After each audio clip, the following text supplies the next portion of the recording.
Hello friends, आज की इस वीडियो में हम लोग बात करने वाले हैं कक्षा 10वीं के इतिहास का अध्याय जो दूसरा दे रखा है, इंडो चाइना में राष्ट्रवादी आंदोलन।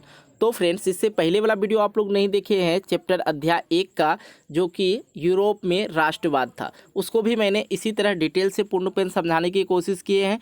यदि आप लोग नहीं देखे हैं तो वीडियो के नीचे डिस्क्रिप्शन बॉक्स में आप लोग को लिंक मिल जाएगा, जहाँ से आप लोग जाके आसान तरीक़ा से समझ सकते हैं, कहीं कोई दिक्कत नहीं।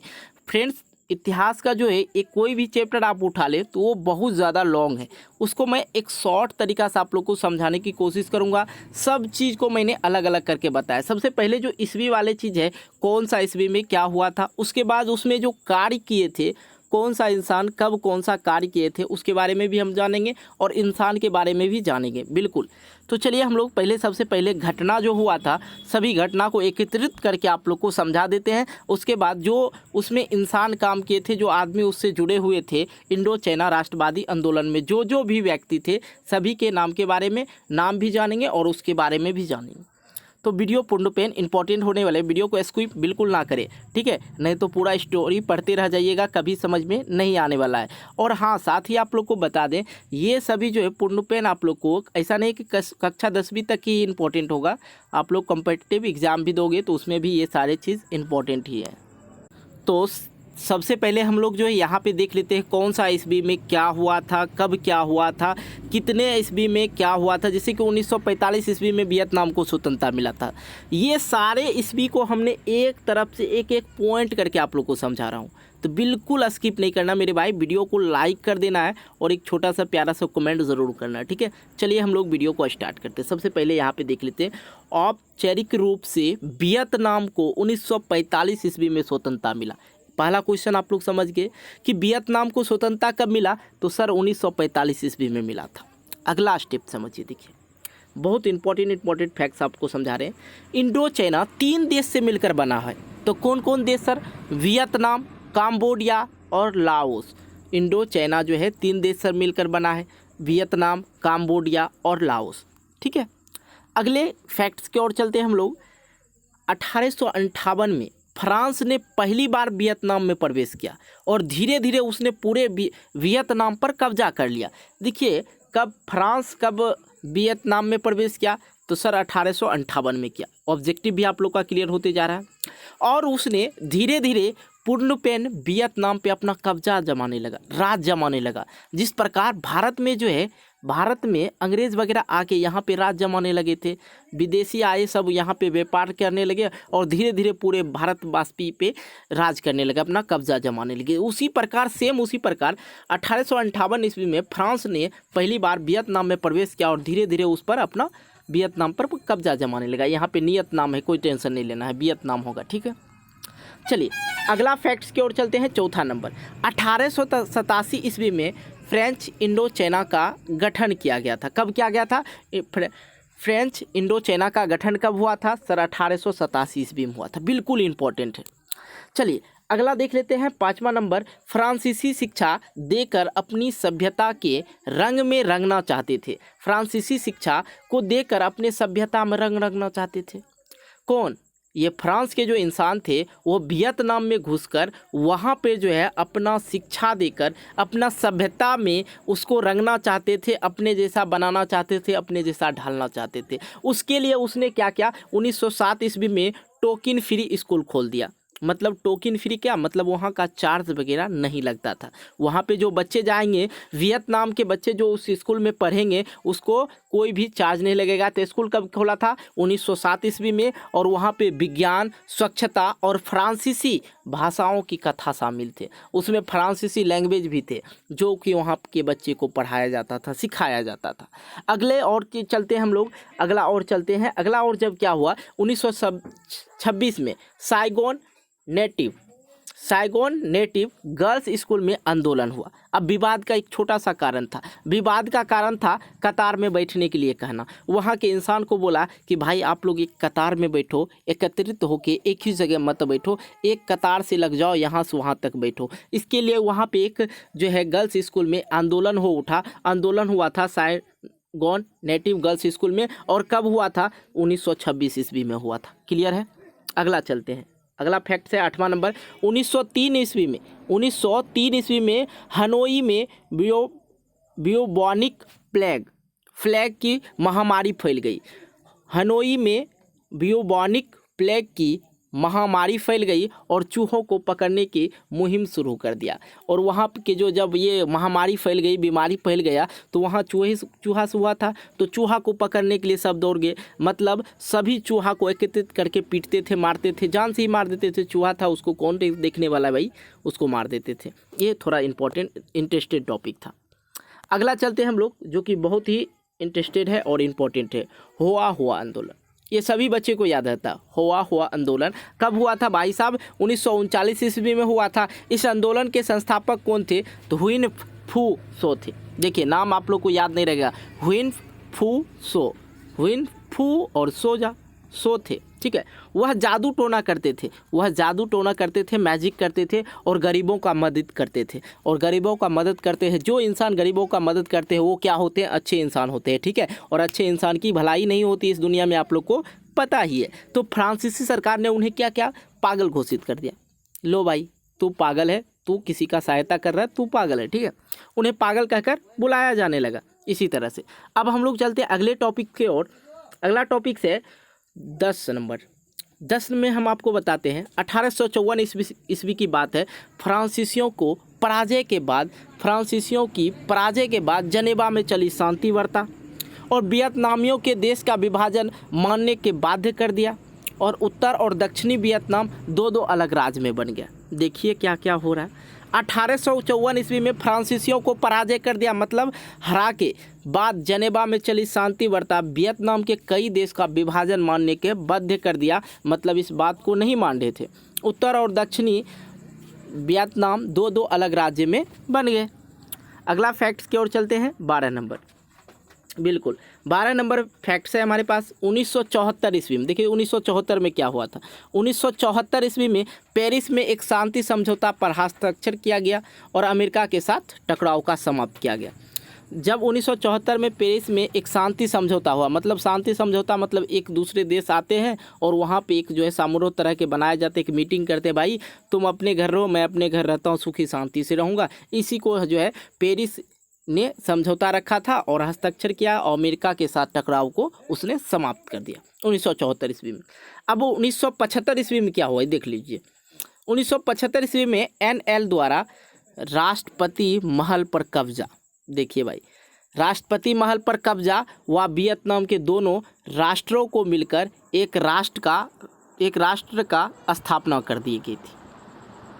अब यहाँ पे देखिए हम आपको कुछ महत्वपूर्ण शब्दावली समझते हैं भाई।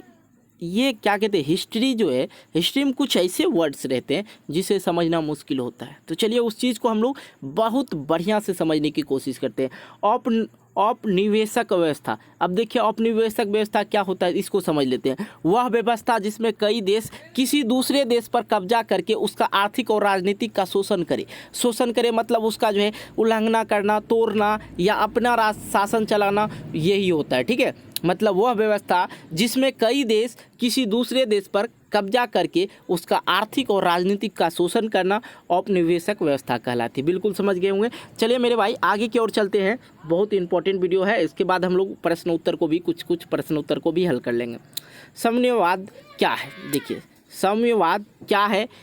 एक ऐसा विश्वास जिसमें विभिन्नताओं के बजाय समानता पर ध्यान देते हुए अलग अलग मान्यताओं का विचारों का एक दूसरे के साथ लाने का प्रयास किया जाता है, ठीक है।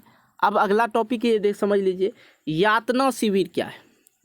एक प्रकार की जेल है यातना शिविर। हम लोग शिविर लगाते हैं जहाँ पे भीड़ इकट्ठे होते हैं, जैसे कि हम लोग कहते हैं यहाँ पे शिविर लगा हुआ है, महादेव का शिविर है, वहाँ पे पूजा पाठ होता है या किसी भी चीज़ का शिविर लगता है जहाँ पे भीड़ भड़का होता है। लेकिन क्या कहते हैं, हिस्ट्री की भाषा में बोले तो यातना शिविर का मतलब क्या होता है? एक प्रकार का जेल जिसमें कानून की प्रक्रिया पालन किए बिना ही लोगों को कैदी में डाल दिया जाता है, मतलब जेल में डाल दिया जाता है, उन्हें कठोर से कठोर सजा दिया जाता है। तो यही हो जाता है यातना शिविर। अगला चलते हैं हम लोग गणतंत्र। गणतंत्र तो आप लोग अच्छी तरह से जानते होंगे।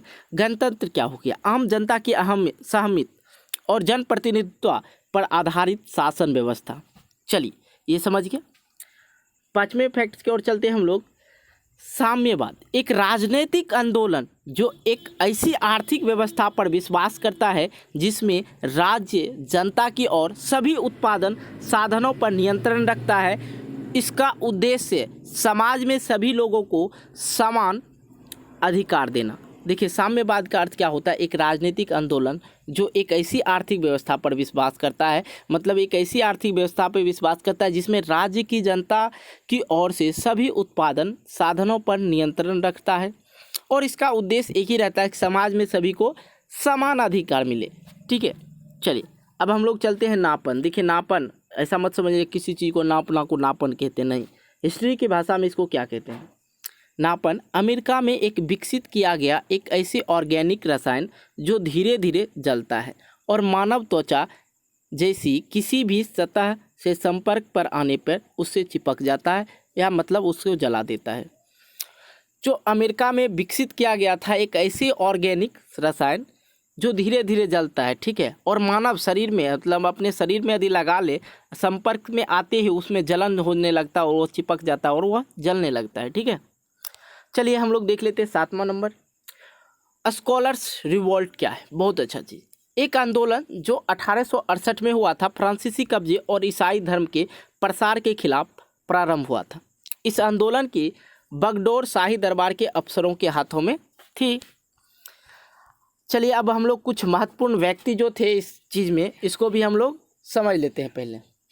ठीक है, जैसा कि हम आपको बताए थे कि महत्वपूर्ण व्यक्ति के बारे में भी बताएंगे। सब चीज़ को अलग अलग देखिएगा ना तो बड़ा मज़ा समझ में आएगा, लेकिन एक ही बार आप लोग हिस्ट्री को पढ़ते चलिएगा, एक कहानी की तरह कभी समझ में नहीं आने वाला। देखिए इसमें जो भाग लिए थे, क्या थे, कब क्या किए, सभी के बारे में बताएंगे।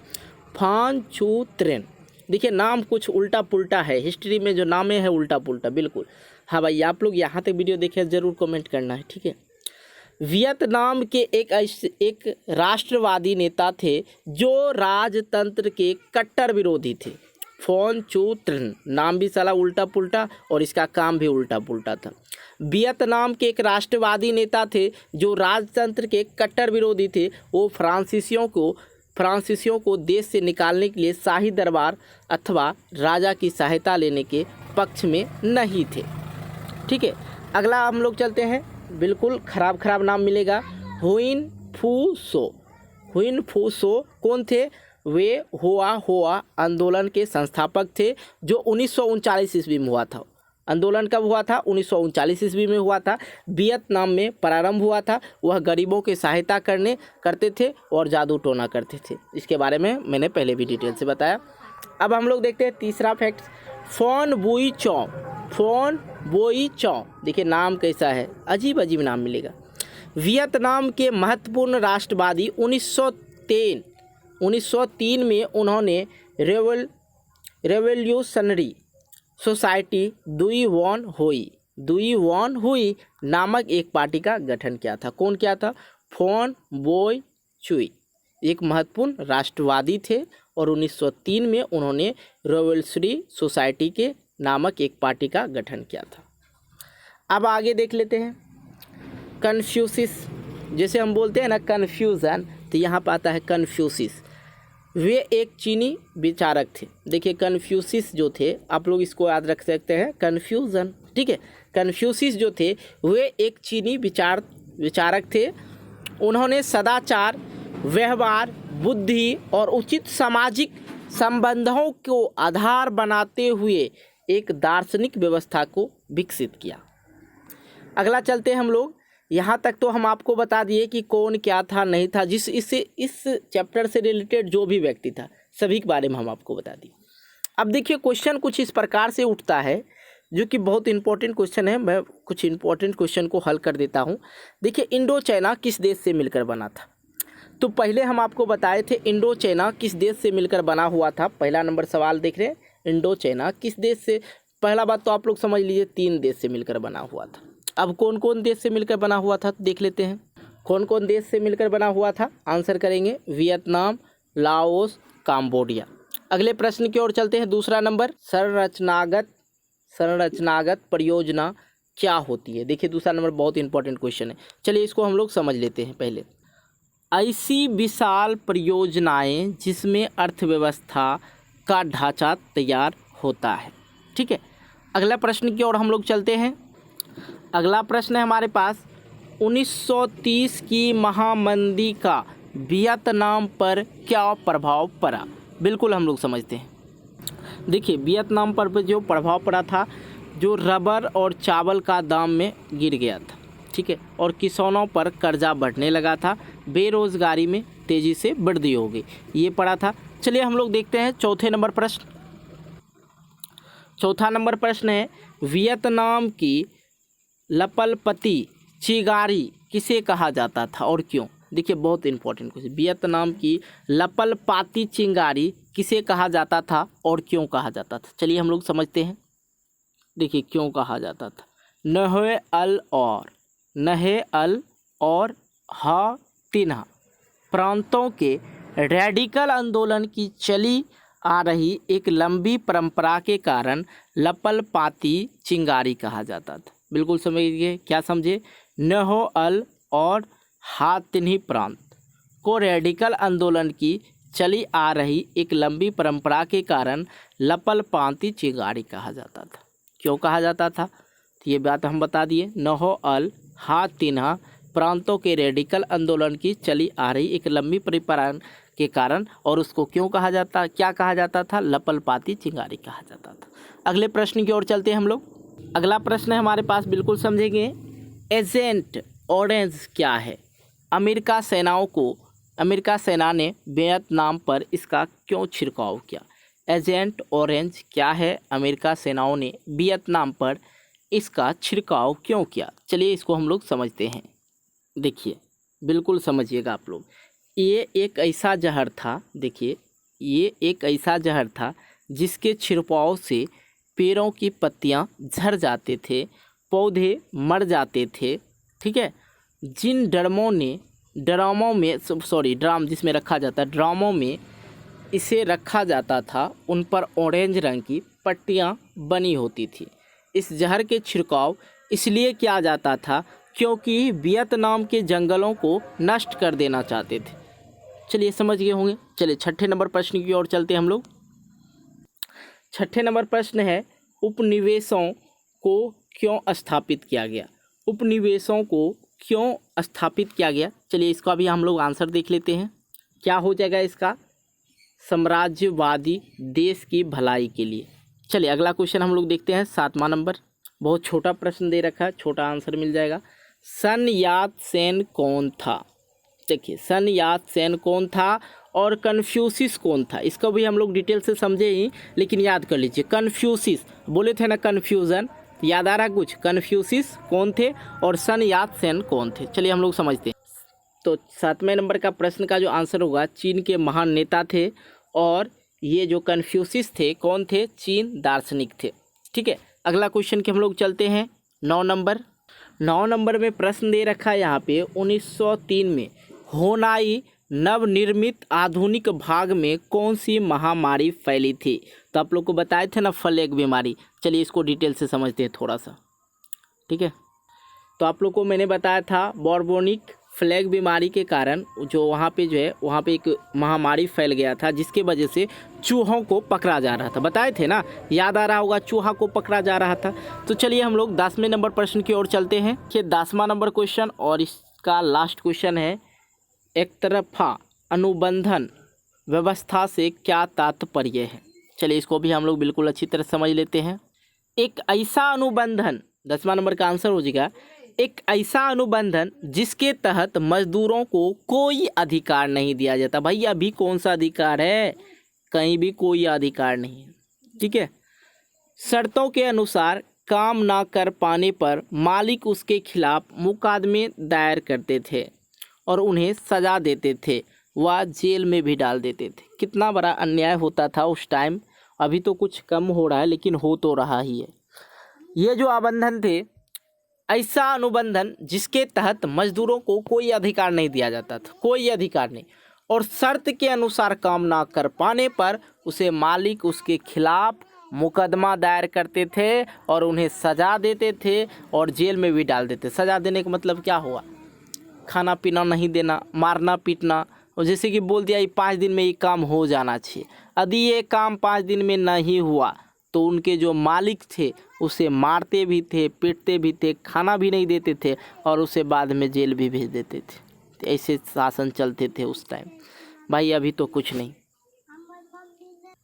तो आज की इस वीडियो में बस यहीं तक, जो कि हमने आप लोग को सभी जो जैसे कि ये दिया हुआ था इस भी वाले शब्द को अलग करके बता दिए, और शब्द वाली जो थे हिस्ट्री के कुछ ऐसे शब्द होते हैं जिसे आप लोग नहीं समझ पाते वो भी बता दिए, और साथ ही हम आपको बता दिए इसमें जो कौन कौन से व्यक्ति थे और कौन कौन से कार्य किए थे, ठीक है, ये भी बता दिए। और साथ में हम आप लोग को सभी प्रश्नों का लगभग हल कर दिया जो कि 1 नंबर के प्रश्न में आते हैं।